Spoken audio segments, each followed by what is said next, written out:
PM Modi की अमेरिकी यात्रा से भारत को क्या मिला?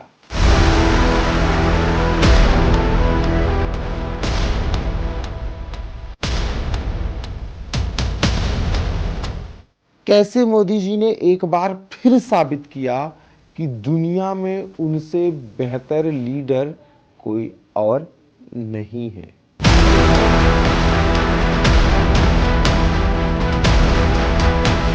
दुनिया की दो सबसे बड़ी लोकतांत्रिक ताकतों में दोस्ती है।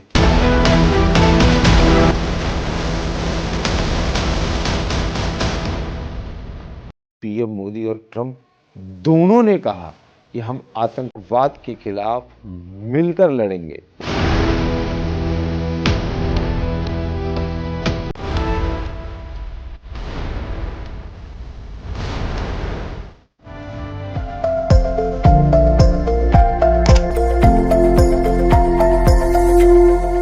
नमस्कार बंधुओं, मेरा नाम है सौरभ पांडे शौर्य और आपका स्वागत, वंदन और अभिनंदन है देसी ग्लोबल टॉक्स के इस अंक में।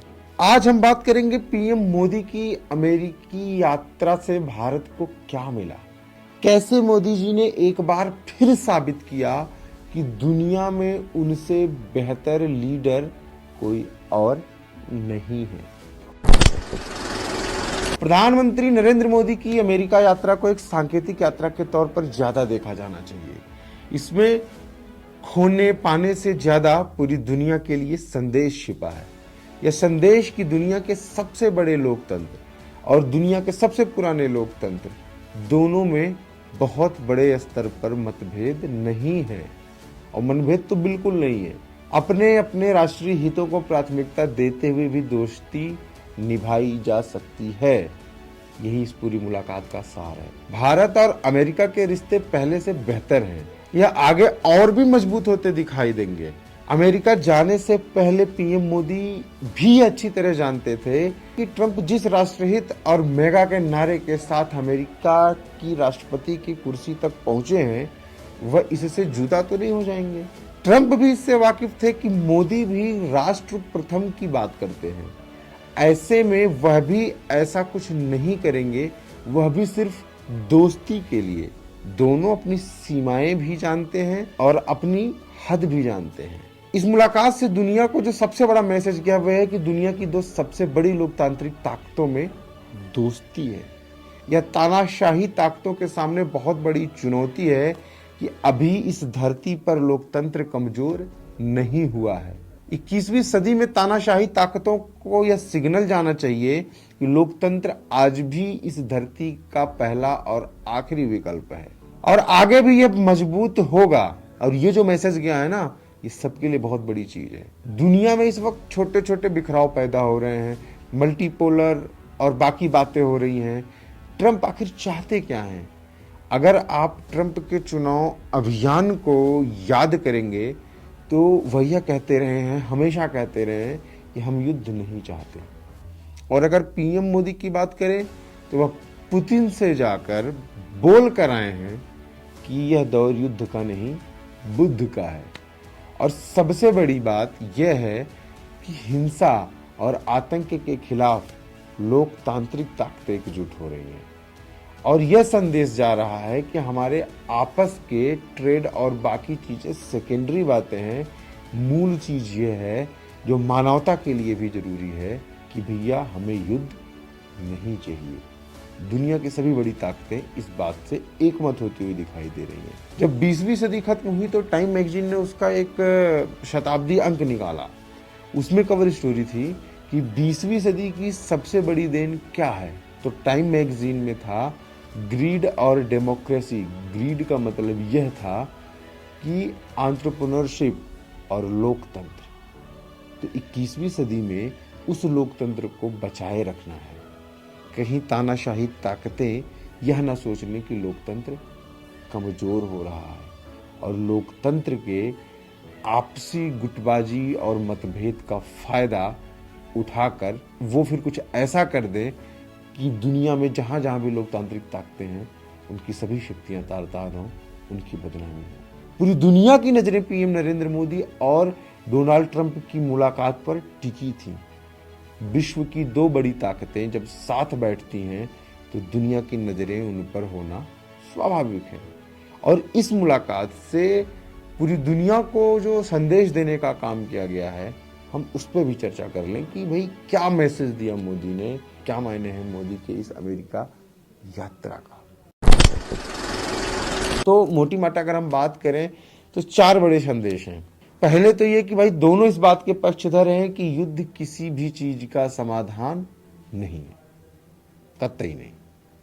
ये युद्ध का नहीं, ये बुद्ध का समय है, ये बुद्ध का देश है, तो भैया युद्ध नहीं बुद्ध चुनो। और दूसरा जो मैसेज है भैया, राष्ट्र हित सबके लिए सर्वोपरि है। अब तीसरी अगर हम मैसेज की बात करें तो बात यह कि कुछ चीजों में ना चॉइस नहीं होती है, वो मजबूरी होती है।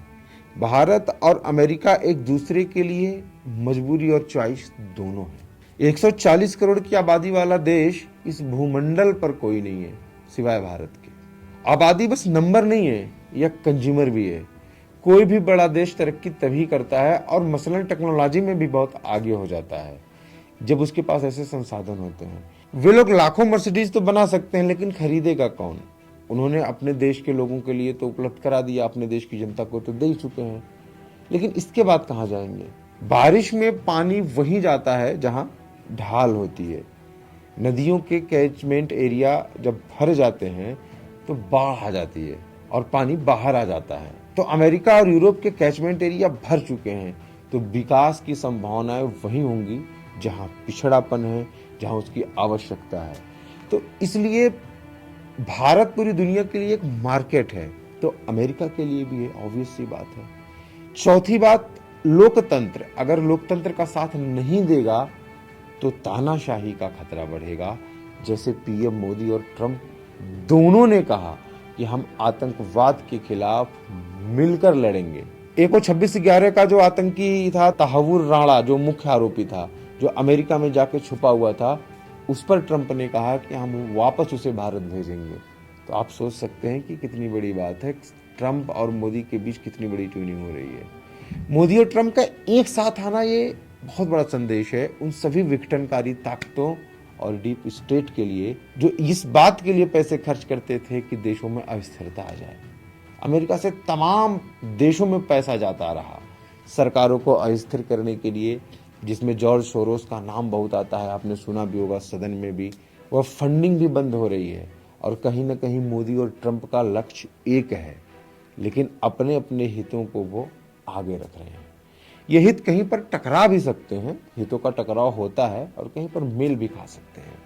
ये तो आने वाला समय बताएगा। लेकिन अब अगले चैप्टर में हम ये जान लेते हैं कि भारत को क्या मिला। ये सब तो ठीक है भाई, संदेश चला गया, विश्व स्तर पर भारत की ताक जम गई, मोदी जी का भौकाल है पूरा, लेकिन मिला क्या? तो चलिए इसको जानते हैं अगले चैप्टर में। देखिए, भारत की ओर से पहला काम अमेरिका के साथ मिलकर ये किया गया कि भाई गलतफहमी दूर करना। ट्रंप को बताया गया कि राष्ट्रपति चुनाव से पहले अमेरिकी एस्टेब्लिशमेंट ने मोदी पर दबाव डाला था कि वह उनसे ना मिले। इससे दोनों पक्षों के बीच सियासी बाधा दूर हो गई। भारत का जो भरोसा बढ़ा कि भाई ट्रंप मोदी की मुलाकात बढ़िया रहेगी, और ऐसा ही हुआ। और सच पूछिए तो उम्मीद से कहीं ज्यादा बढ़िया रहा। मतलब ट्रंप ने भी कहा ना कि Modi is the best negotiator, तो बेस्ट हैं। इस बैठक में दोनों लीडर्स के बीच जो गर्मजोशी दिखी, उस पर भी पूरी दुनिया की नजर होगी। टेक्नोलॉजी को लेकर अमेरिका का भरोसा भारत पर बना हुआ है। अमेरिका एआई इंफ्रा, छोटे मॉड्यूलर रिएक्टर और एडवांस अंडरसी सिस्टम भारत को दे सकता है। मतलब जो वहां पे बातचीत हुई उसके आधार पर मैं बता रहा हूँ। जो क्वाड जैसे संगठन है उनको लेकर भी सहयोग बना रहेगा। जो बाइडेन की जब सरकार थी उनके कार्यकाल में India middle east Europe corridor, मतलब जिसको IMEC, और इंडिया इजराइल US UAE 1-2 जैसी पहल को लेकर भी सहयोग जारी रहेगा। आतंकवाद से लड़ाई के मुद्दे पर यह बता ही चुका हूं मैं कि पहले से और मजबूत होगा। मुंबई हमलों का जो मास्टरमाइंड आरोपी था तहव्वुर राणा, उसका प्रत्यार्पण भी जल्दी हो सकता है। अमेरिका ने कहा भाई ले जाओ, इसके साथ जो करना है करो। कनाडा में खालिस्तान के नाम पर जो लोग अलगाववाद को बढ़ावा दे रहे हैं उन पर सख्ती की जाएगी। ट्रंप सरकार को बताया गया है कि ये लोग किस तरीके से अवैध प्रवासियों को कनाडा में लाते हैं और कनाडा की सीमा से फिर ये अमेरिका में भेजते हैं। और इन लोगों का जो क्राइम सिंडिकेट है वो ट्रकों के नेटवर्क से संचालित होता है और जो भी उसकी आलोचना करता है ये लोग उसे खुली धमकी देते हैं। मतलब पूरी तरीके से इलीगल सिस्टम चला रही है अमेरिका और कनाडा के अंदर, तो इन पर भी नजरें रहेंगी। ट्रंप भारत को हथियार बेचना चाहते हैं तो बड़ी पुरानी ख्वाहिश है अमेरिका की, ये पहले से पता था, सबको पता था। रक्षा क्षेत्र में भी यात्रा के दौरान अपनी मतलब मजबूत पार्टनरशिप हुई। भारत ने अमेरिका से 6 P-81 मैरीटाइम पेट्रोल एयरक्राफ्ट खरीदने का वादा किया। भारत और चिनूक हेलीकॉप्टर भी खरीद सकता है। दोनों देशों के बीच जेवेलिन मिसाइलों और स्ट्राइकर कॉम्बैक्ट व्हीकल्स को भी मिलकर बनाने का भी एक समझौता हुआ है। जैसे मोदी जी का एक है ना कि भाई मेक इन इंडिया, कि आप कई दुनिया के किसी भी देश के कितने भी बड़े ब्रांड हो, भारत में आओ, भारत में बनाओ।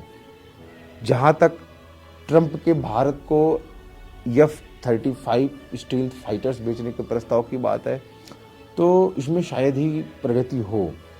अव्वल तो ये कि लड़ाकू विमान बहुत महंगे हैं और इनके लिए भारी भरकम तामझाम की भी जरूरत है। इससे लागत भी और बढ़ जाएगी। हालांकि ये जो प्रपोजल आया है इस पे एक रिव्यू करने का जो है वादा किया गया है और भारत में रूसी डिफेंस सिस्टम S-400 पहले से मौजूद है। तो अमेरिकी के जो ऑफिशियल्स हैं वो ये चाहते हैं कि देखेंगे कहीं S-400 की वजह से F-35 टेक्नोलॉजी जो है कहीं लीक तो नहीं होगी। इसके बाद अगर भारत के सामने लड़ाकू विमान खरीदने का प्रस्ताव आया तो हो सकता है उनकी कुछ कंडीशंस बहुत तगड़ी हो जाएं और यह मानना भारत के लिए शायद ही पॉसिबल हो, क्योंकि भारत की भी शर्त है कि भाई आप जो भी कुछ बनाना चाहते हो, जो कुछ भी हमें बेचना चाहते हो, हम खरीदने को तैयार हैं, लेकिन हमारी शर्त ये है कि उसको आप हमारे पास बनाओ। हालांकि ये जो फाइटर्स विमान F-35 जिसकी बात की जा रही है बताते हैं कि दुनिया का सबसे मतलब हाईटेक लड़ाकू विमान है, अभी ऐसा किसी के पास नहीं है। लेकिन हमारे पास भी S-400 है, वो भी अपने आप में एक दुनिया के सबसे बेहतरीन एयरक्राफ्ट हैं उनमें से हैं। तो देखने वाली बात होगी ये डील शायद ही फाइनल हो, लेकिन लब्बो-लुआब ये रहा कि इतनी चीज़ों पे बात हुई, आतंकवाद के क्षेत्र में हमने बढ़त ली। एक और बढ़िया डेवलपमेंट हुई इस सारी चीज़ों के दौरान कि अमेरिका ने ऑफर दिया कि जो भारत और चाइना के बीच में जो बॉर्डर डिस्प्यूट है उस पर हम मीडिएटर बनना चाहते हैं। भारत ने साफ सीधी मना कर दी कि भैया नहीं चाहिए आपका मध्यस्थता हमको, हम सक्षम हैं, हम निपट लेंगे चाइना से, आप दाल भात में मुसलचंद बनने को रहने दीजिए, आप अपना काम देखिए। बाकी चीज़ों पर भारत का जो मतलब मैंने पहले ही कहा ना वीडियो में कि राष्ट्रहित सर्वोपरि रखते हुए मोदी जी की अमेरिकी यात्रा बहुत ही सुखद, सफल और मंगलकारी रही और उम्मीद करता हूँ आने वाले टाइम में भारत को ऐसे ही नित नए आयाम तक ले जाते रहेंगे। और वही बात फिर कि वक्त बदलता ज़रूर है और ये वक्त हमारा है, भारत का है और भारत के उभार को, भारत के उत्कर्ष को दुनिया की कोई भी ताकत नहीं रोक सकती। धन्यवाद।